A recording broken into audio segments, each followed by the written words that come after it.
Só as falsas conversas, sem senso, como por ocasião, no começo, na vinda das primeiras cheias do rio, com chuvas que não estiavam, todos temeram o fim do mundo. Diziam que nosso pai fosse o avisado que nem Noé, que, portanto, a Canaã ele tinha antecipado, pois agora me entrelembro. O mundo do narrador do conto A Terceira Margem do Rio, de João Guimarães Rosa, publicado no livro Primeiras Histórias, de 1962, tem uma espécie de desfecho quando o pai dele resolve viver em uma canoa no meio de um rio. O temor do fim do mundo assombra o personagem do conto que inspira o título do podcast A Terceira Margem do Reno, o podcast de literatura em língua alemã e francesa e suas ligações com o Brasil. São antigas as histórias que falam do fim do mundo, tanto no sentido simbólico quanto literal. Elas podem surgir com guerras, invasões estrangeiras, alterações drásticas de sistemas políticos, mudanças climáticas e disputas por recursos naturais. Desses, a água é um dos mais importantes por garantir a sobrevivência da vida humana, mas também a continuidade de estados com suas fronteiras nacionais. Nesse sentido, Vinícius Farjala, professor associado do Departamento de Ecologia do Instituto de Biologia da Universidade Federal do Rio de Janeiro, comenta a grande importância do Rio Reno. De fato, ele foi um rio, houve muita disputa nessa região, né? Quer dizer, você já teve uma ocupação romana, depois você teve uma ocupação mais germânica. Então é uma região de muita disputa. Foi uma região de intensa disputa de território, inclusive histórica. Então essas fronteiras que a gente tem hoje, entre os países, historicamente eram diferentes, né? Então elas puxam para um lado, puxam para o outro, respeita mais o curso do rio, ou muda para uma vertente, por exemplo, de um morro. Um rio desse é muito disputado. O fato grande é que é o seguinte, um rio desse é um recurso muito importante, né? Você tem água para as pessoas, né, para abastecimento das pessoas, você tem água para abastecimento das indústrias, para a produção agrícola, né? Então você tem recreação, tem o transporte, né? Então quem controla as margens do rio, quem controla o rio, controla o fluxo de mercadoria que tem nele, né? E o Rio Reno, inclusive, esse foi um dos impactos históricos dele, foi para tentar potencializar essa navegabilidade do rio, por exemplo, né? Então, você conseguir que você saia de uma região e alcance a outra usando, por exemplo, o mesmo barco, com apenas algumas pequenas modificações. O rio, assim como o ser humano, é difícil de ser controlado. É possível ter um grau de previsibilidade até um certo ponto. E existem vários fatores que podem mudar o fluxo, o volume, o curso de um rio. O mesmo se pode dizer da vida humana, que é ainda mais imprevisível. Sistemas de governo organizam as sociedades humanas para que a gente possa viver em comunidade.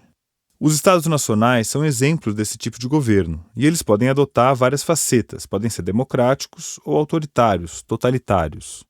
Totalitarismo, infelizmente, não é um tema que ficou restrito aos livros de história. No momento atual, o mundo inteiro tem discutido o problema dos totalitarismos pipocando em vários países. E a impressão que temos é que a literatura foi uma espécie de alerta sobre esse fenômeno.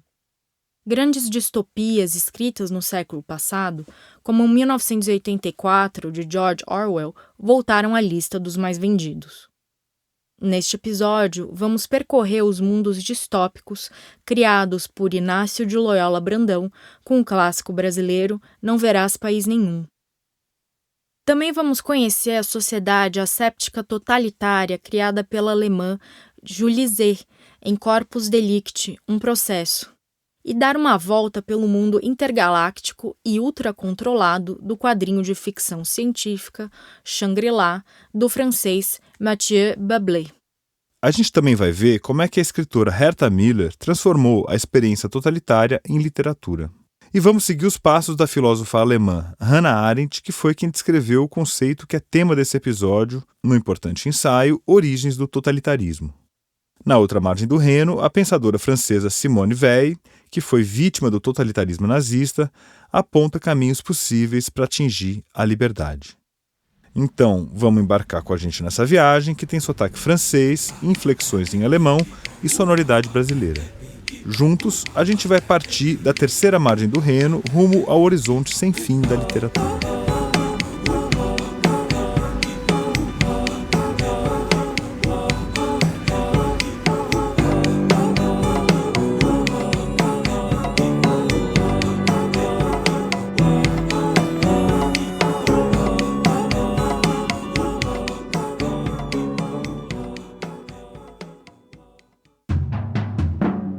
Já não podemos nos dar ao luxo de extrair aquilo que foi bom no passado e simplesmente chamá-lo de nossa herança.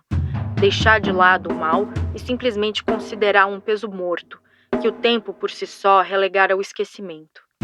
A corrente subterrânea da história ocidental veio à luz e usurpou a dignidade de nossa tradição. Essa é a realidade em que vivemos. E é por isso que todos os esforços de escapar do horror do presente, refugiando-se na nostalgia por um passado ainda eventualmente intacto ou num antecipado oblívio de um futuro melhor, são vãos. É assim que a filósofa Hannah Arendt termina o primeiro prefácio, assinado em 1950, de Origens do Totalitarismo. O livro tinha sido concluído em 1949 e passaria por várias revisões desde a primeira publicação, em 1951. Assim como vários dos intelectuais que sobreviveram à Segunda Guerra Mundial, a Hannah Arendt passou a vida tentando entender como foi possível acontecer a ascensão do nazismo na Alemanha, o Holocausto e todos os horrores perpetrados nos campos de concentração. Em vez de tentar esquecer, ela preferiu encarar esse horror do passado, usando o pensamento afiado para desenvolver conceitos hoje fundamentais, como o de banalidade do mal. Depois dela, ficou mais fácil entender que o mal, os crimes contra a humanidade, podem ser cometidos por funcionários pacatos, cidadãos de bem que podem funcionar como burocratas da morte. De família judia, a Hannah Arendt teve que fugir da Alemanha para os Estados Unidos para não ser morta durante o governo de Hitler.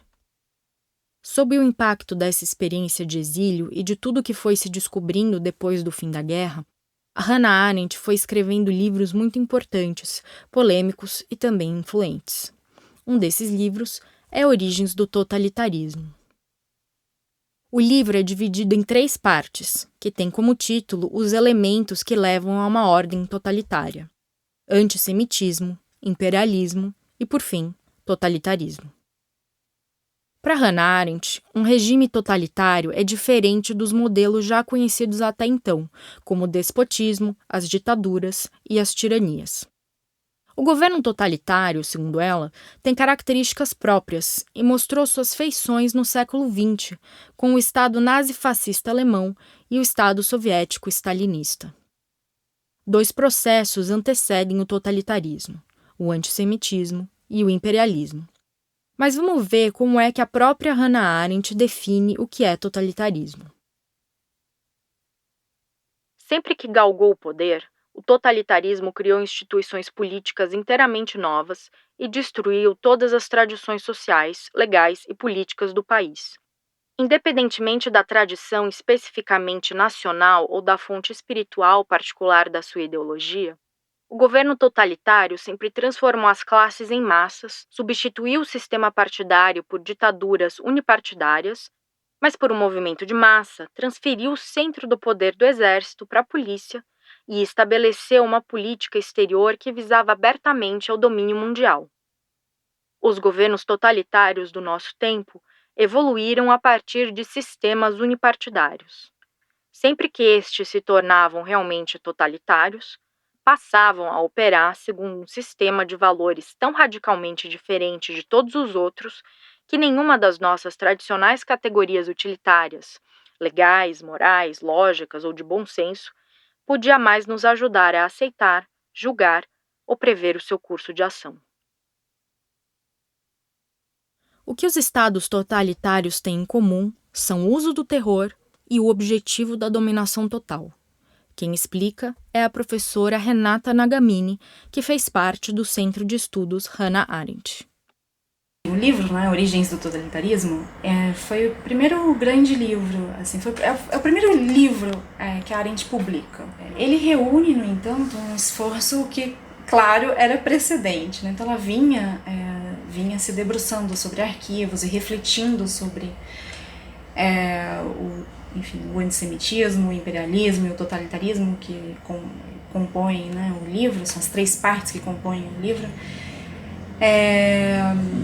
ao longo dos anos 40. E há alguns registros, né, dessa reflexão, artigos que ela publicou, ensaios e tudo. Ela tinha chegado há relativamente pouco tempo, assim, nos Estados Unidos, né? Quando ela publica As Origens, ela publicou em inglês. E a gente sabe, até por coletâneas que foram publicadas póstumamente, a gente sabe que ela vinha tentando pegar esse touro pelo chifre, né? Assim, ela vinha lutando para entender o que tinha acontecido e como podia ter acontecido. É assustador ler hoje Origens do Totalitarismo, porque uma boa parte do que está escrito lá, há quase 70 anos, continua muito atual. Outras partes estão bem datadas. Por exemplo, as páginas em que ela descreve, na seção do imperialismo, o processo de invasão e colonização da África do Sul pelos boeres. Nesse trecho, ela mostra muito desconhecimento da riqueza cultural e histórica dos povos africanos. É por isso que a Renata chama a análise de Arendt de eurocêntrica. Esse é um texto da Arendt em que ela me parece eurocêntrica. Para mim é muito claro que a Arendt tem ali momentos de eurocentrismo, é uma pensadora eurocêntrica, né? Eurocêntrica, assim, ela me parece ter ali um ideal do que é bom, sabe? E aí a maneira como ela constrói outras experiências, outras formas de organização e tudo, denuncia esse eurocentrismo, né? Denuncia que ela acha que há formas de organização, formas de organização política e tudo mais que são melhores e outras que não são, assim. Eu acho que isso tá posto no livro. Aparece num outro elemento que me incomoda muito, principalmente na parte do imperialismo, que é a linguagem, né? Uma linguagem muito inadequada, assim. Então isso me incomoda. É um livro, nesse sentido, datado. Outros aspectos que costumam ser criticados nesse livro são a comparação que a Arendt faz entre o nazifascismo e o stalinismo, algumas passagens equivocadas sobre a história do judaísmo na Europa e também um certo tom implacável com os judeus. Origens do Totalitarismo foi escrito no calor da hora, tentando explicar acontecimentos históricos a quente, e isso tem lá seus riscos. De certa maneira, ela precisava formular uma nova teoria para explicar aquilo tudo, precisava pensar sem ter muitos pontos de apoio firmados. Pensar sem corrimão, como foi batizado um livro póstumo que reúne seus escritos esparsos. Origens do Totalitarismo nunca saiu do debate, mas ganhou força desde que Donald Trump foi eleito presidente dos Estados Unidos e que países como Turquia, Hungria, Polônia e, claro, o Brasil passaram a ter governos autoritários. O livro realmente tem partes que fazem muito sentido diante do que a gente está vivendo, principalmente quando ela fala da comunicação e do que ela chama de produção de verdade. A produção de verdade é a técnica do discurso totalitário que tenta transformar em realidade um mundo fictício. A Arendt dá até esse exemplo que vai se repetindo ao longo do livro. Se o governo soviético falou, digamos, que só tem metrô em Moscou, o que é que eles vão fazer? Vão tentar destruir o metrô de Paris de maneira que esse discurso fictício se torne realidade. Quando a Hannah Arendt descreve os movimentos totalitários, que são diferentes de governos totalitários, é impossível não compará-los ao bolsonarismo, ainda que os processos tenham diferenças. De novo, a Renata Nagamini. Falar em totalitarismo, nesse caso, não é necessariamente falar numa forma de governo. Acho que a forma de governo não é totalitária, eu acho que a sociedade não é totalitária, mas acho que há elementos totalitários. Assim, e um elemento que me parece poder ser chamado por esse nome, ser nomeado assim, é a forma, são os usos ou a forma como a comunicação se dá num determinado grupo, ou por um determinado circuito. Tanto é que o bolsonarismo, ele tenta emprestar plausibilidade o tempo inteiro, há muito de imaginação ali, por mais absurdo que seja, e há um empenho, há uma ação, a produção de verdades factuais, de realidades paralelas, né, de outras realidades, é uma forma de ação. Assim. E isso eu acho que pelo menos intelectualmente fascinante. Claro que civicamente é angustiante, mas intelectualmente é fascinante. Porque eles vão produzindo assim, uma realidade e vão tentando construir verdades tentando tornar esses fatos alternativos o mais largamente compartilhados possível. O que o bolsonarismo, o trumpismo fazem, no final, me parece ser disputar essa verdade. Para disputar, é preciso produzir um fato outro. Então, e até isso, assim, é pós-verdade, se for, mas a pós-verdade, ela não é, pensando com a Arendt, necessariamente a desautorização da ideia de verdade. Ela é uma disputa da instância em que se produz a verdade.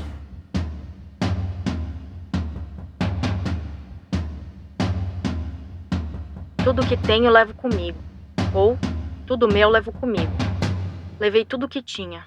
Meu não era. Ou tinha outra função ou pertencia a outra pessoa. A mala de couro de porco era a pequena caixa de um gramofone. O guarda-pó pertencia ao meu pai. O sobretudo com gola de veludo ao meu avô. A calça bufante ao meu tio Edwin. Apenas o cachecol de seda vermelho vinho e a necessaire eram meus, presentes dos últimos natais. A guerra ainda não terminara em janeiro de 1945. Apavorados com o fato de que, em pleno inverno, os russos me obrigassem a ir, sabe-se lá para onde, todos queriam me dar alguma coisa que talvez fosse útil, já que nada poderia ajudar, porque nada no mundo poderia ajudar. É assim que começa Tudo que Tenho Levo Comigo, da escritora romena de origem alemã Herta Müller, ganhadora do Nobel de Literatura em 2009.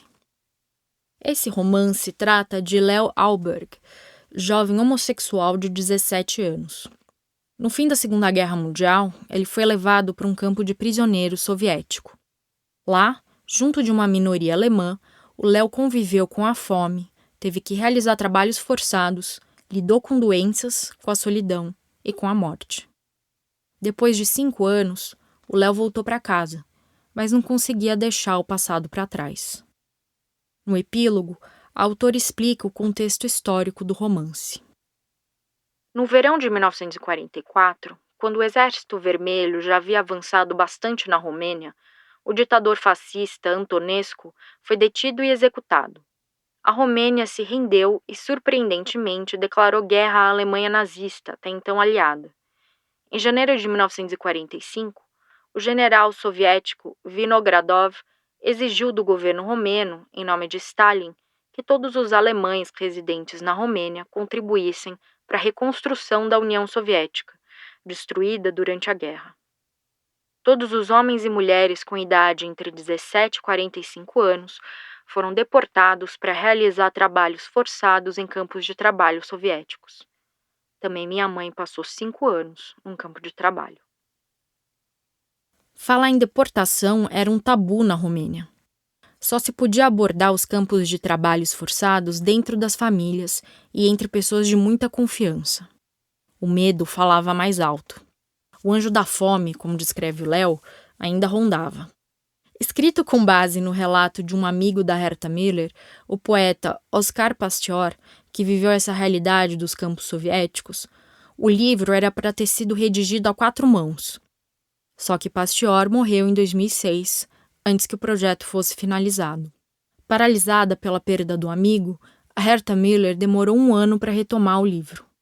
No romance, o dia a dia dos campos é narrado de forma direta e desapaixonada, como se o passado fosse inevitável, mostrando como as políticas dos governos mudam para sempre o destino das pessoas. Sei que em meus tesouros está inscrito: ali ficarei. Que o campo de trabalho me deixou voltar para casa com a intenção de aumentar a distância necessária para crescer na minha cabeça. Desde que voltei, em meus tesouros já não consta. Ali estou eu, nem eu estive ali. Em meus tesouros está inscrito: de lá nunca mais sairei.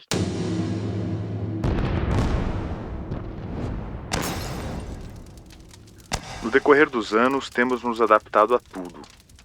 Acaso as gerações dos anos 60 e 70 não se conformaram, aceitaram e até buscaram o estado de sítio permanente?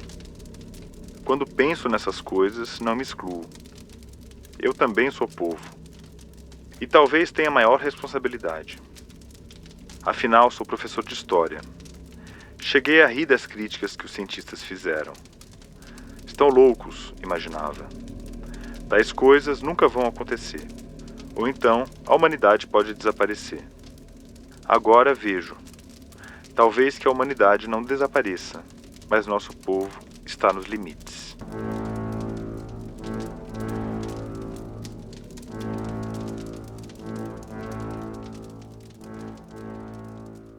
Já não é de hoje que a vida no Brasil traz uma sensação de estarmos vivendo uma espécie de distopia. O escritor Inácio de Loyola Brandão, nascido em Araraquara, no interior paulista, já tinha captado esse sentimento no romance Não Verás País Nenhum, que completou 40 anos em 2021. É o clássico distópico brasileiro por excelência. Se você pensar, Paula, que na verdade eu comecei a escrever em meados dos anos 70, são 45 anos. Esse é o Inácio de Loyola Brandão, contando para Paula Carvalho como foi o processo de criação do livro. Se você me perguntar se eu previ, visualizei, não, porque eu não tinha ideia, no fundo, do que eu estava fazendo. Em termos, claro. Eu sabia que eu estava escrevendo um livro a tal ponto aterrorizante que eu pensava assim, ninguém vai ler. E tanto que eu cheguei na página 100 ou 150, joguei tudo fora e recomecei, e nesse momento eu comecei a colocar dentro desse livro um certo humor, uma certa ironia, uma certa sátira, que era para amenizar a coisa. Não Verás País Nenhum acabou fazendo um baita sucesso desde o começo. Não Verás País Nenhum captou muito bem o clima do Brasil naquele início de abertura democrática, de fim de regime militar. A sensação ainda era de terra arrasada. O protagonista é Souza, um professor de história que virou funcionário público depois dos anos da locupletação. Esse é o nome do período em que o governo totalitário dos civiltares tomou o país depois dos abertos anos 80. Nesse Brasil, os animais e as florestas não existem mais. A Amazônia virou um deserto. Há controles sobre a mobilidade das pessoas, tiroteios por toda parte. A água virou artigo de luxo. À direita estende-se o vale seco do antigo Tietê. O rio era mais raso do que eu pensava, como fedia grosso, coalhado de detritos. Até que foi bom secar, não passava de um estéril caudal de imundície, intestino pobre da cidade. O Inácio conta como foi que surgiu a primeira inspiração para o livro. Começou, no fundo, quando no bairro que eu morava, em Perdizes, no meio da quadra tinha um ipê amarelo, enorme, muito bonito, muito grande.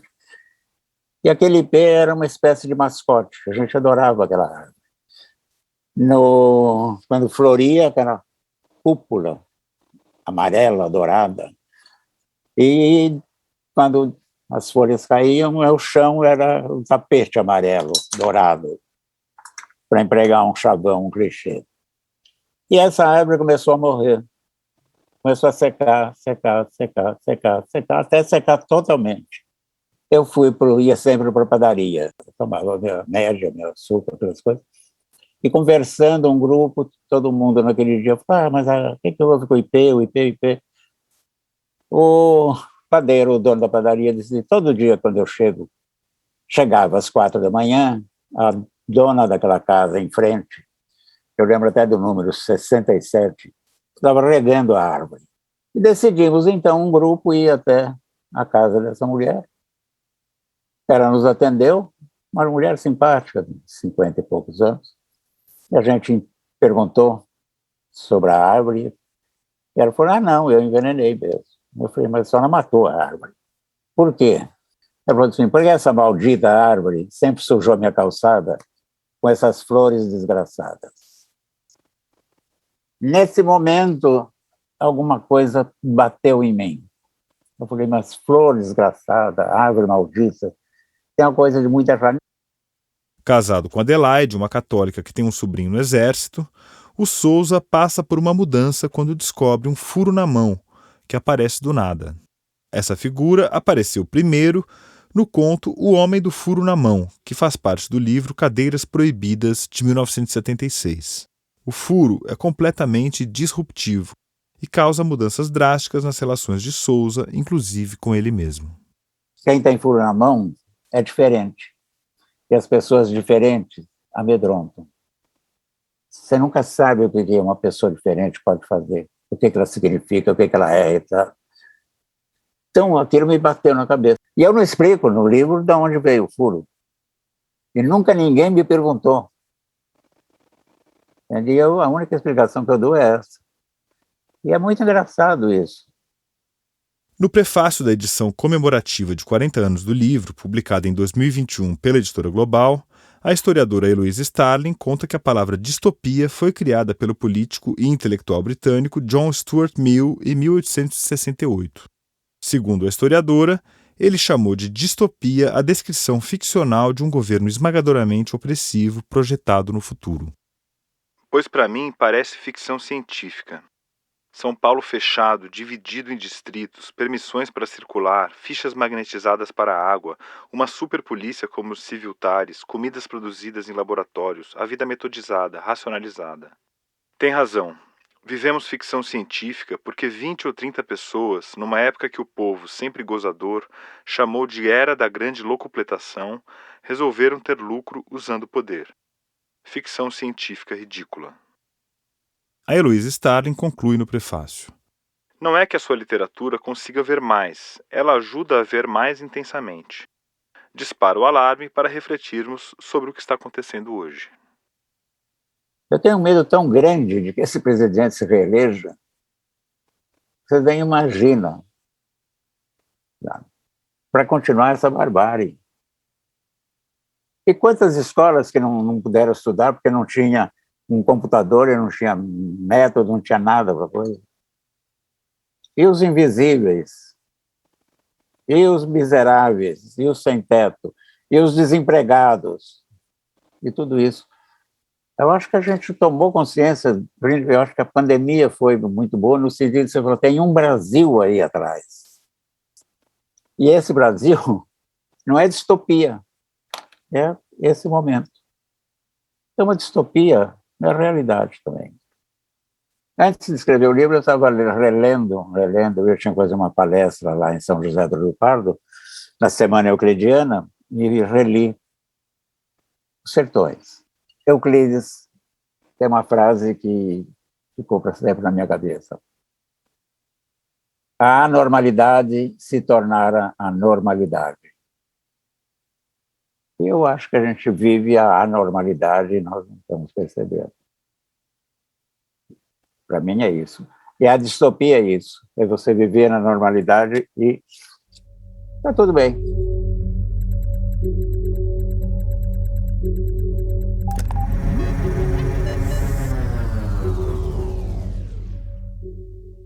Mia senta na cadeira da escrivaninha e apoia a cabeça na mão como se ela tivesse se tornado pesada demais para ser carregada pelos músculos do pescoço.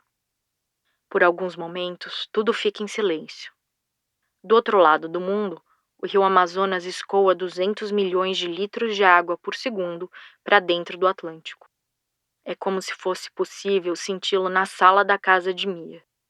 Pisa-Flores rói as unhas de seus dedos, o que é proibido devido ao perigo séptico. Como seria viver em uma sociedade completamente asséptica, em que a manutenção da saúde é um direito e um dever do cidadão? É esse o mundo imaginado em Corpus Delicti, um processo, um romance distópico originalmente de 2009, da alemã Julie Zeh. O livro é uma adaptação de uma peça que ela escreveu em 2007.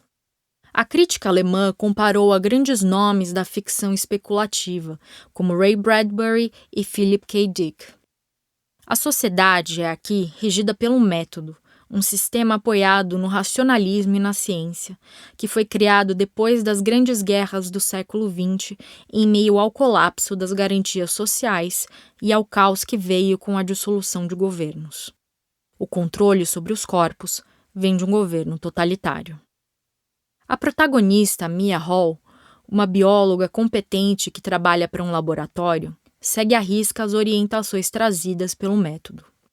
No entanto, seu mundo cai quando seu irmão Moritz é condenado pelo estupro e assassinato de uma jovem. Os testes genéticos de investigação do método, considerados infalíveis, incriminam Moritz, mas ele garante a sua irmã que é inocente. Ele é dado como morto em um suicídio suspeito, o que deixa então Mia transtornada. A partir daí, ela passa a esquecer de fazer os exames de saúde de rotina exigidos pela lei, falta ao trabalho, conversa com a amante imaginária do irmão e passa a fumar, o que chama a atenção de Heinrich Kremer, um jornalista e importante assessor de comunicação do governo e do método.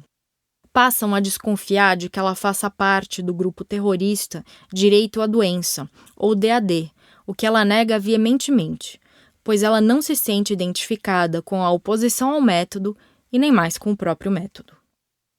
Respeito o fato de representarem Moritz e manteres viva sua lembrança, diz Mia. Esse é teu encargo, mas peço que não me fales nada a respeito do meu interior. Moritz já não o entendia. Ele me considerava fraca e conformista. E o que és, na realidade? Inteligente demais para o narcisismo da resistência. A maior parte da ação se passa nos tribunais, com Mia respondendo a interrogatórios entre o promotor Bell, o advogado de defesa Pisa-Flores e a juíza Sofia. Sem querer, diante da sua declaração de acreditar na inocência do seu irmão, Mia cria um clima de instabilidade social, desacreditando na eficiência do método. Tornada traidora e inimiga do método, ela passa a ser perseguida pelas autoridades. No final, o que a segura é a sua relação com o irmão, de quem era muito próxima e com quem costumava se encontrar às margens de um rio. E mesmo que não consiga obter o fim catártico que tanto almejava, ela se apega à memória dele para lutar até a sua condenação. Então ele desapareceu, conta Mia ao rio. Tenho certeza de que ele sentiu saudade de ti e dos teus peixes na cadeia. Provavelmente ele tivesse doado sua vida uma segunda vez para te ver de novo. Enciumada, Mia bate com as solas dos pés na superfície da água, fazendo-a esguichar. O rio permanece incólume e continua correndo. Ela é emboscada pela polícia.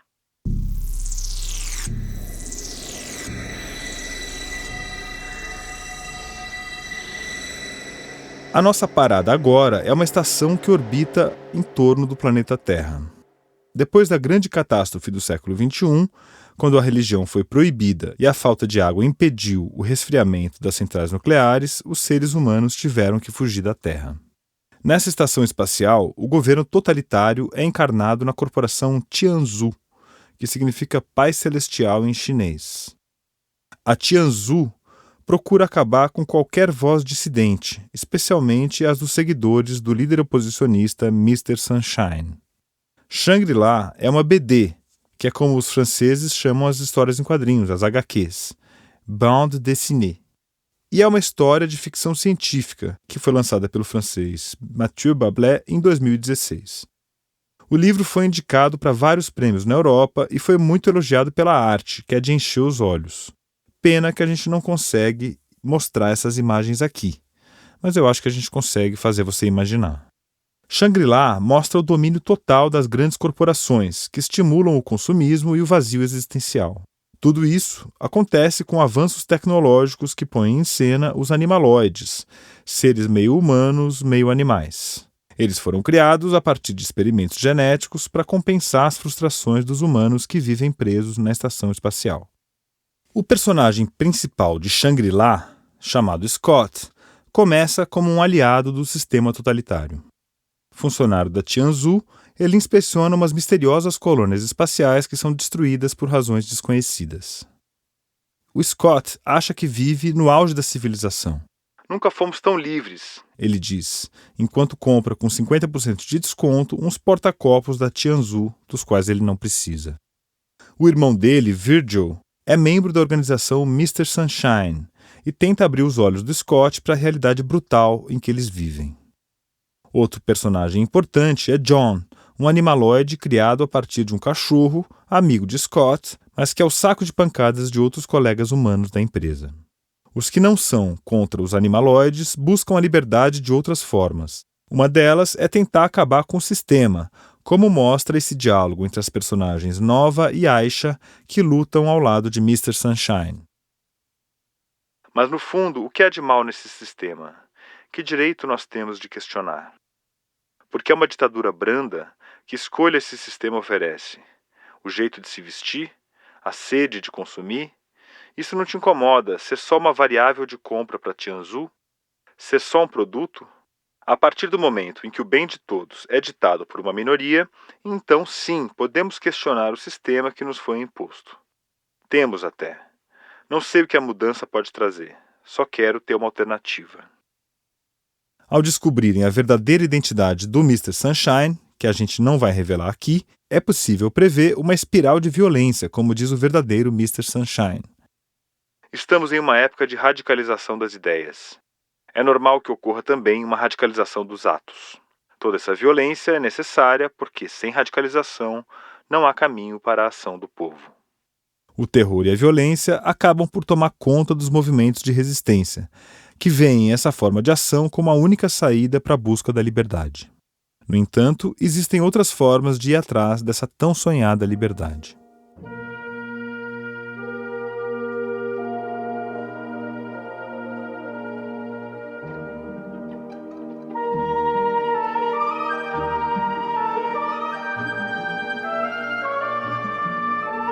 Quem, neste momento, que vem da França e chega à Alemanha, tem a sensação de que o trem o levou do mundo ao outro, ou antes, de um retiro separado do mundo para o verdadeiro mundo. Não que Berlim seja, de fato, menos calma do que Paris, mas a própria calma aqui tem algo de trágico. Tudo se acha à espera. Levantam-se os problemas que dizem respeito à estrutura da sociedade humana. Não como na França, onde eles pertencem a um domínio à parte, o domínio da política, como se diz. Isto é, em suma, o domínio dos jornais, das eleições, das reuniões públicas, das discussões dos cafés e onde cada um discute como se os problemas reais estivessem longe. Na Alemanha, agora, o problema político é, para cada um, o problema que atinge mais de perto. Ou melhor, nenhum problema que se vincule ao que há de mais íntimo na vida de cada homem. É formulável, senão em função do problema da estrutura social. Essa é a Simone Weil, escrevendo sobre algumas de suas primeiras impressões sobre a Alemanha, quando ela chega a Berlim, em 1932, em meio à ascensão do governo de Hitler, declaradamente antissemita. E a Simone Weil, nascida na França em 1909, vinha de uma família judia. Ela queria entender o que estava acontecendo. Essa é a Leda Cartoon, apresentadora do podcast 20 Mil Léguas e que traduziu o livro O Peso e a Graça, da Simone Weil. Se a família dela estava dissuadindo que aquilo era perigoso, era o motivo até porque ela estava indo era esse. Ela precisava ver o antissemitismo, ela precisava passar pelo que os outros estavam passando, ainda mais por ser judia. E Berlim, naquele momento, estava vivendo um cenário de muito desemprego, muita miséria, E é interessante olhar a maneira como a Simone Weil relata para a família o que ela estava vivendo e a maneira como ela escreve nos artigos. É muito diferente uma da outra. Então, para a família dela, ela disse que a cidade estava muito tranquila, que estava tudo bem, para tranquilizar os familiares. Mas, enquanto isso, nos relatos, tem uma revista que chamava A Revolução Proletária, em que ela escreveu vários artigos, ela faz uma denúncia enorme do massacre que estava acontecendo em Berlim, dos comunistas e do nazismo que estava crescendo. Ela estava realmente pressentindo alguma coisa ali. E ela tem uma intuição muito aguda. Quando foi para a Alemanha, Weil pressentiu que alguma coisa estava acontecendo. Politicamente, tudo está sempre tranquilo. Quanto aos acontecimentos alemães, aqui há menos excitação do que em Paris. Mal se vêem alguns nazistas em uniforme pela rua e eles se portam como todo mundo. De manhã, lê-se nos jornais que houve mais atentados aqui e ali, mais ou menos com o mesmo estado de espírito com que se lê que houve tantos acidentes de automóvel. Os jornais inimigos não se defrontam nos metrôs. Não se discute política. Quando ela vê a população miserável, ela vê as crianças magras, ela vai entendendo que a sociedade está incorporando a ideologia nazista.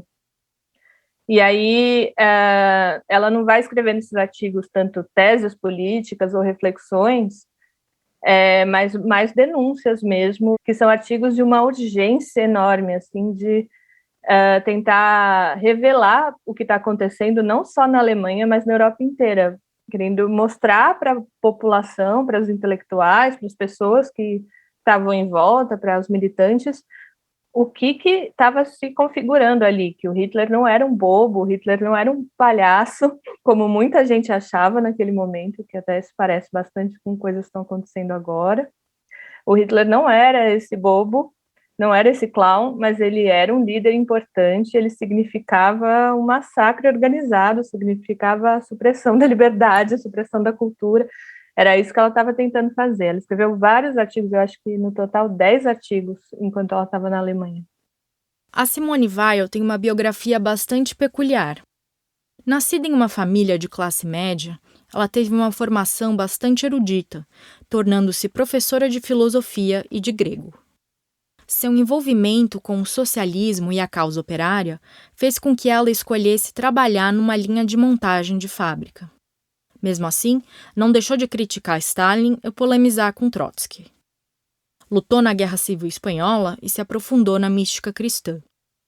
Ela morreu aos 34 anos, de parada cardíaca, num sanatório na Inglaterra, após ser diagnosticada com tuberculose.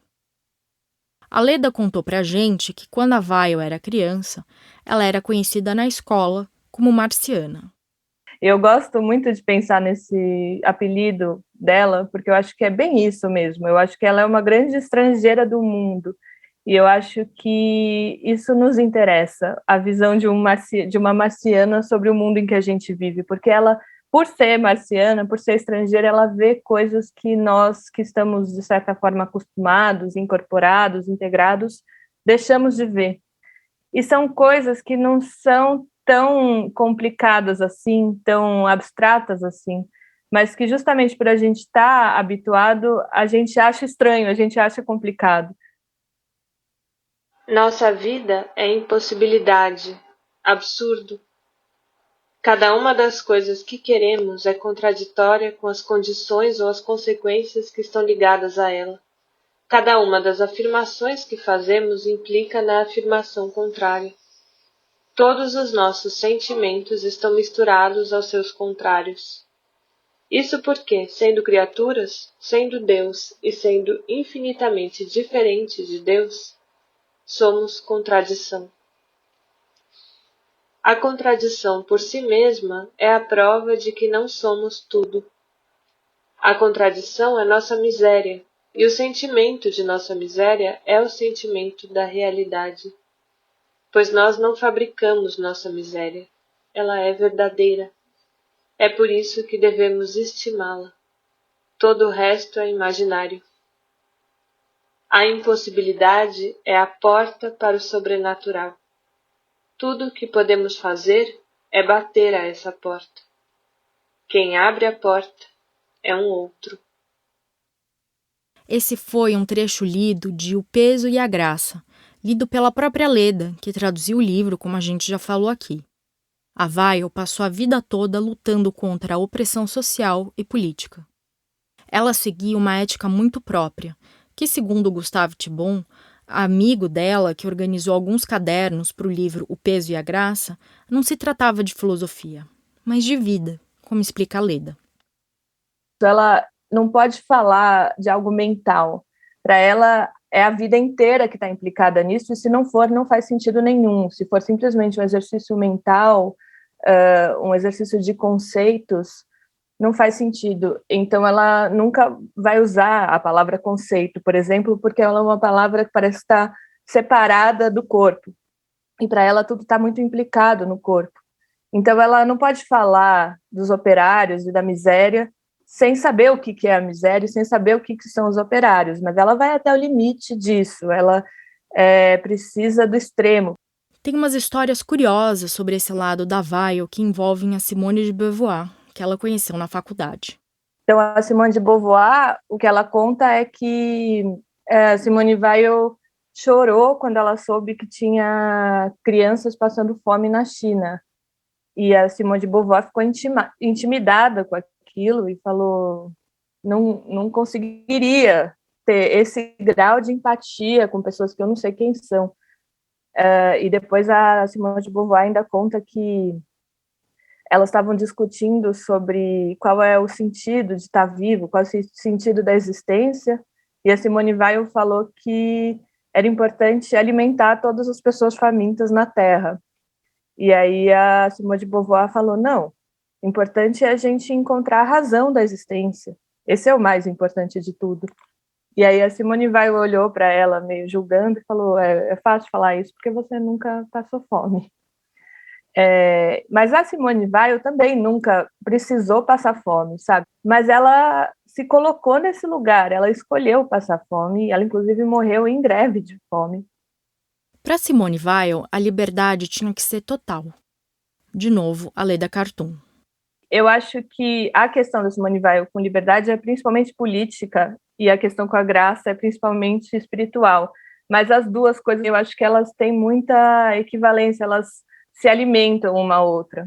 O peso ou a obediência é muito mais do que uma questão econômica, do que uma questão política, uma questão imaterial.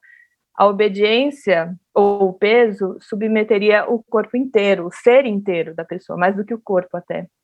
Então, dizer que a gente precisa se libertar economicamente é muito pouco para ela. Ela acha que a libertação tem que acontecer num nível muito maior do que simplesmente economicamente. A libertação econômica é o começo de alguma coisa e não o final. E aí o que ela diz é que a ideia de se libertar ou atingir a graça, digamos assim, não pode ser uma questão simplesmente ativa, não é uma escolha, você vai, por autossugestão, dizer eu vou me libertar de alguma coisa. Ela é até, de alguma forma, passiva. É uma questão de você saber esperar e saber ter atenção. Eu acho que essas duas palavras são muito importantes para ela, a espera e a atenção.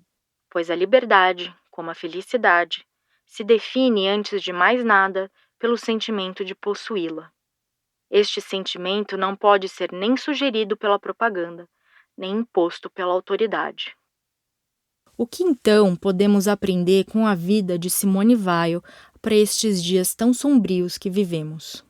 Eu acho que ler Simone Weil é se debater consigo mesmo o tempo todo, porque a gente sabe que a gente não vai agir como ela e não faz sentido agir como ela e não precisa ser assim, mas eu acho que ter essa referência perto da gente, de alguém que agiu assim, ajuda a gente a entender como agir de um jeito diferente do que a gente agiria automaticamente. Tem alguma coisa aí que motiva a gente a ser diferente do que a gente seria no automático, sabe? Na Simone Weil, essa convivência com ela parece que muda alguma coisa dentro da gente também, eu não sei dizer exatamente o que. Eu até anotei aqui, a Ecleia Bose tem um texto muito bonito sobre a Simone Weil chamado A Atenção em Simone Weil, E o que ela diz é que ela gosta de falar para os alunos dela que a permanência da Simone Weil nas fábricas, quando ela decidiu trabalhar como operária, viver a mesma vida muito complicada, muito difícil, quase miserável mesmo, dos operários na França, essa permanência dela na fábrica, ela não teve nenhuma eficácia assim, prática. Não é que ela descobriu como melhorar alguma coisa ali, melhorar as condições. Ela não mudou nada na história das classes trabalhadoras, enfim. Mas, fazendo isso, o que ela fez foi criar um acontecimento ético. E eu gosto de pensar nisso, de acontecimento ético, porque eu acho que é um pouco isso que eu estava falando, que a gente acaba tendo essa pessoa que fez isso como uma referência ética mesmo, como um parâmetro de quem a gente pode ser. Não que a gente tenha que reproduzir o que ela fez, mas que a gente pode mudar alguma coisa no que a gente é, pensando nela e no que ela fez. Este foi o 5º episódio de A Terceira Margem do Reno, o podcast sobre literatura em língua alemã e francesa.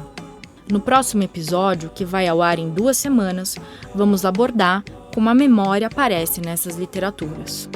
A Terceira Margem do Reno é um podcast feito em correalização pelas unidades do Rio de Janeiro e de São Paulo do Goethe Institut, pela Bibliomaison e o Escritório do Livro da Embaixada da França no Brasil e pela Associação 451. Eu, Paulo Werneck, sou o responsável pela direção-geral. Eu, Paula Carvalho, sou responsável pelo roteiro deste episódio e pela coordenação do podcast. A produção ficou a cargo da Ashley Calvo, com apoio da Mariana Shiraiwa.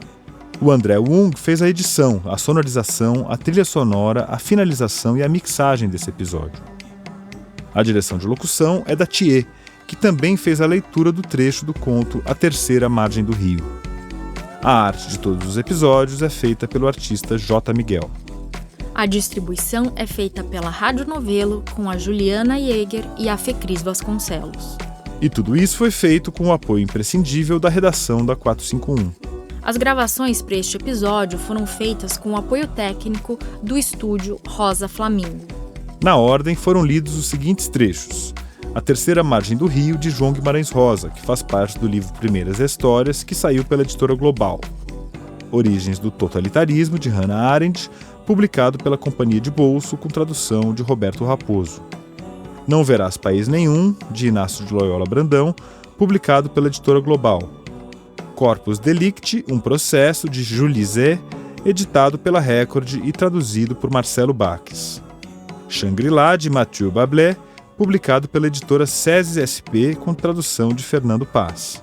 Alemanha à Espera, impressões de agosto e setembro de 1932, primeiras impressões da Alemanha e sobre a questão colonial em suas relações com o destino do povo francês, presentes no livro Simone Weil, A Condição Operária e outros estudos sobre a opressão, organizado por Ecleia Bose para a editora Paz e Terra e traduzido por Terezinha Gomes Garcia Langlada, e O Peso e a Graça, de Simone Weil, lançado pela editora Chão da Feira com tradução de Leda Cartoon.